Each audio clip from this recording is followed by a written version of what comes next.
नमस्कार। Blessings team Bhubaneswar मु गीता दास समस्त श्रोता बंधु को स्वागत करुछि।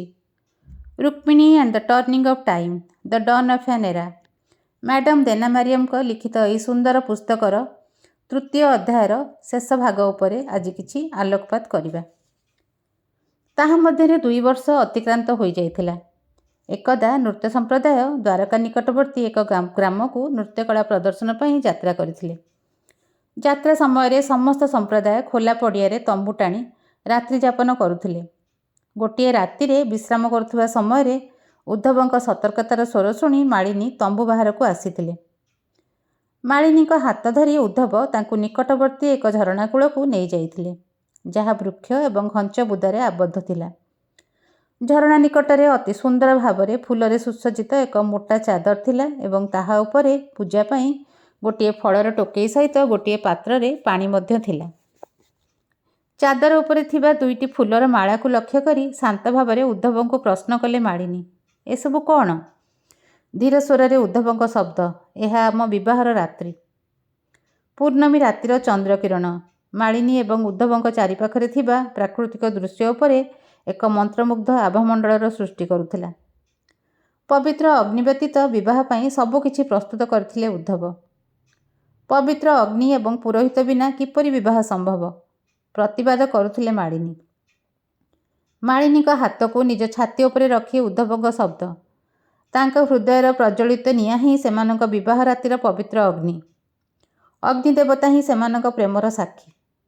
तापरे मालिनी गलारे एक फूलमाला देई उद्धव मालिनी को निज पत्नी भाव में ग्रहण करथिले एवं तांकर सुरक्षा पाई निज जीवन मध्य आनंदर सहित देई पारिबे ताहा जणाउथिले। अन्य फूलर माला को उद्धव गलारे रखी मालिनी व्यक्त करुथिले, जीवन थिबा पर्यंत से उद्धव को ही भल पाइबे एवं स्वामी भाव में अन्य काहा को ग्रहण करिवे नाही। भगवान श्रीकृष्ण एवं माता रुक्मिणी को साक्षी रखी पति पत्नी भाव में उद्धव एवं मालिनी निजर प्रतिज्ञा रखिथिले। ताहा थिला सेमानकर विवाहर रात्रि। सेही रातिरे चंद्रर उज्जवल आलोक परिहित आकाश तले ग्राम झरणार तरंगायित प्रभाव शुणिबा समय मालिनी प्रेम पाई निजको अर्पण करथिले। उद्धव एवं मालिनी विवाह करथिले मध्य से विषय केही जानि नथिले। रातिरे गुप्त भावरे सेमाने साक्षात करुथिले। अनेक थर सेठारु पलायन करिबा पाई योजना कले मध्य ताहा कार्यकारी होई पारु नथिला। 2 वर्ष धरी राजप्रसाद रे कला संप्रदायर एक कार्यक्रम पाई महेंद्र चेष्टा करथिले मध्य सेथिरे सफल होई पारु नथिले। शेषरे आडंबरपूर्ण एक भोजन उत्सव रे नृत्य प्रदर्शन पाई सेमानंकु निमंत्रण आसीथिला, जहाँकि मात्र 2 सप्ताह पर अनुष्ठित हेबाकु थिला। दिने संध्यारे रात्रि भोजन प्रस्तुत करथुवा समय मालिनी सम्मुखरे तांकर पिता उपस्थित होई जणाउथिले जे जेहेतु वर्तमान पितांक शर्त अनुଯାयी महेंद्र सबकिछि पूरण करि पारिबे, सेथिपाई पिता अधिक दिन महेंद्र एवं मालिनी विवाह को स्थगित रखि पारिबे नाही। शांत भावरे पितांको स्मरण कराउथिले मालिनी, जेतेबेले मु छोट थिली आपण एही विवाह को रखिबा पाई मोते प्रतिश्रुति देइथिले। बयस वृद्धि जोगु निजर असहायता प्रकाश करुथिले मालिनी पिता। पितांक शब्दरे कौनसी प्रतिक्रिया न करी मालिनी ता परदिन उद्धवों सहित साक्षात पाई चेष्टा करुथिले। सेतेबेले 3 मासर गर्भावस्था थिले मध्य मालिनी उद्धवों को चिंतारे न पकाइबा पाई से विषय जणाउ नथिले।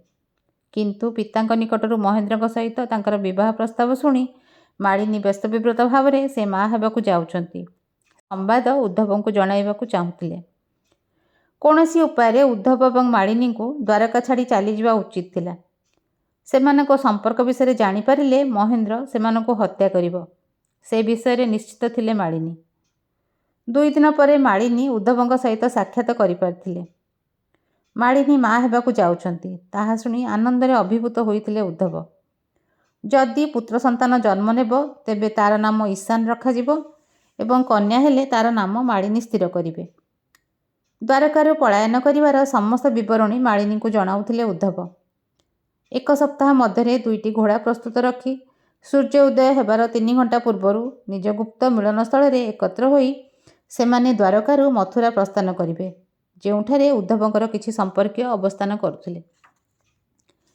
द्वारकारु प्रस्थान करिवार प्रस्तुति ठीक हैला परि मने होउथिला, तथापि ବାସ୍ତବତାକୁ ଅନୁଭବ କରି ଆଘାତପ୍ରାପ୍ତ ହେଉଥିଲେ ମାଳିନୀ।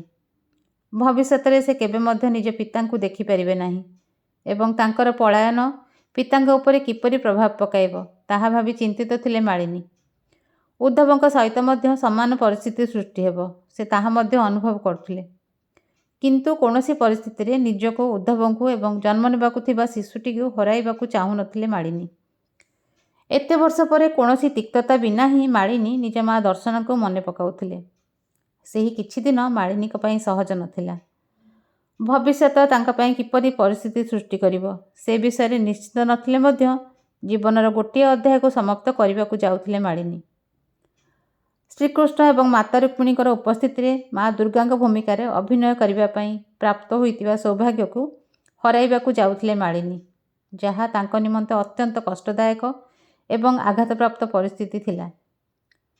ଯୋଜନାବଦ୍ଧ ଭାବରେ ଦ୍ୱାରକାରୁ ପ୍ରସ୍ଥାନ କରିବା ପୂର୍ବରୁ ସେମାନେ ପରସ୍ପର ସହିତ ସାକ୍ଷାତ କରିବେ ନାହିଁ ତାହା ସ୍ଥିର କରିଥିଲେ ମଧ୍ୟ ଦ୍ୱାରକା ଛାଡ଼ିଯିବାର ପୂର୍ବ ରାତିରେ ମାଳିନୀ ଉଦ୍ଧବଙ୍କୁ କିଛି ସମୟ ପାଇଁ ଭେଟିବାକୁ ଯାଇଥିଲେ।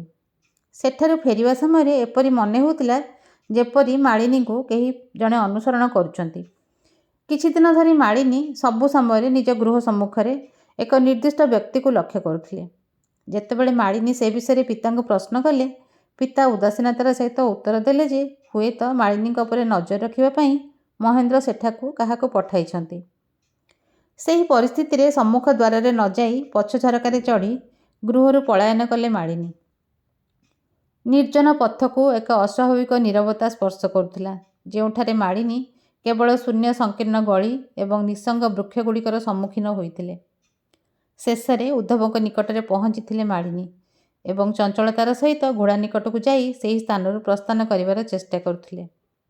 ହଠାତ୍ କାହାର ପାଦ ଶବ୍ଦ ଶୁଣିପାରିଥିଲେ ମାଳିନୀ ଏବଂ ଧୀର ସ୍ୱରରେ ଉଦ୍ଧବଙ୍କୁ ତାହା ଜଣାଉଥିଲେ। ଦ୍ରୁତ ଗତିରେ ସେଠାରୁ ଯିବାର ଚେଷ୍ଟା କରିଥିଲେ ମଧ୍ୟ ତାହା ସମ୍ଭବ ହୋଇପାରିନଥିଲା। ସେହି ସମୟରେ ରାତ୍ରିର ଅନ୍ଧକାରରେ କଳା ବସ୍ତ୍ର ପିନ୍ଧିଥିବା ଦୁଇ ଜଣ ବ୍ୟକ୍ତି ଦୃଶ୍ୟମାନ ହୋଇ ଉଦ୍ଧବଙ୍କୁ ଦୃଢ଼ ଭାବରେ ଧରି ନେଇଥିଲେ। ମାଳିନୀକୁ ଆଗକୁ ଠେଲି ଦେଇ ସେଠାରୁ ପଳାୟନ କରିବା ପାଇଁ ଚିତ୍କାର କରୁଥିଲେ ଉଦ୍ଧବ। ସେହି ସମୟରେ ପଛକୁ ବୁଲି ଉଦ୍ଧବଙ୍କୁ ଦେଖିବା ସମୟରେ ମାଳିନୀ ଲକ୍ଷ୍ୟ କଲେ ଗୋଟିଏ ବିରାଟ ଖଣ୍ଡା ଉଦ୍ଧବଙ୍କ ବେକକୁ କାଟି ମୁଣ୍ଡକୁ ଭୂମିରୁ ଅଲଗା କରି ପକାଇଥିଲା। ହଜାର ହଜାର ହୃଦୟ ଭେଦ କଲା ପରି ଏକ ଯନ୍ତ୍ରଣାଦାୟକ ଚିତ୍କାର କଲେ ମାଳିନୀ ଏବଂ ସେଠାରେ ପଥର ପରି ସ୍ଥିର ହୋଇଯାଇଥିଲେ। ହଠାତ୍ ଏପରି ମନେ ହେଉଥିଲା ଯେପରି ପ୍ରବଳ ବେଗରେ ପବନ ମାଳିନୀକୁ ଆଗକୁ ବଢ଼ାଇ ନେଉଛି ଏବଂ ସେ କେଉଁ ଦିଗକୁ ଯିବେ ତାହା ନ ଜାଣି ଦୌଡ଼ିବା ଆରମ୍ଭ କରିଥିଲେ। ତାଙ୍କ ପଛରେ ଅନୁସରଣ କରୁଥିବା ବ୍ୟକ୍ତିମାନେ ହଠାତ୍ ତାଙ୍କ ଉପରକୁ ଏକ ଜ୍ୱଳନ୍ତ ମଶାଲ ଫିଙ୍ଗି ଦେଇଥିଲେ ଯାହାଦ୍ୱାରା ମାଳିନୀଙ୍କ ବସ୍ତ୍ରରେ ନିଆଁ ଲାଗିଯାଇଥିଲା। ଆଉ ଆଗକୁ ଯିବାକୁ ସକ୍ଷମ ନଥିଲେ ମାଳିନୀ ଏବଂ ଭୂମିରେ ପଡ଼ିଯାଇଥିଲେ। ତାହା ସହିତ ଅନୁଭବ କରୁଥିଲେ ପଡ଼ୁଥିବା ଝୁଣ୍ଟୁଥିବା ଅବସ୍ଥାରେ ଅନ୍ଧକାର ଏବଂ ଅଗ୍ନିଶିଖାରେ ସେ ଆବଦ୍ଧ ହୋଇଯାଉଛନ୍ତି। ଆଜି ପାଇଁ ଏତିକି। ଶ୍ରୋତାବନ୍ଧୁଙ୍କୁ ଅଶେଷ ଧନ୍ୟବାଦ ଏବଂ କୃତଜ୍ଞତା।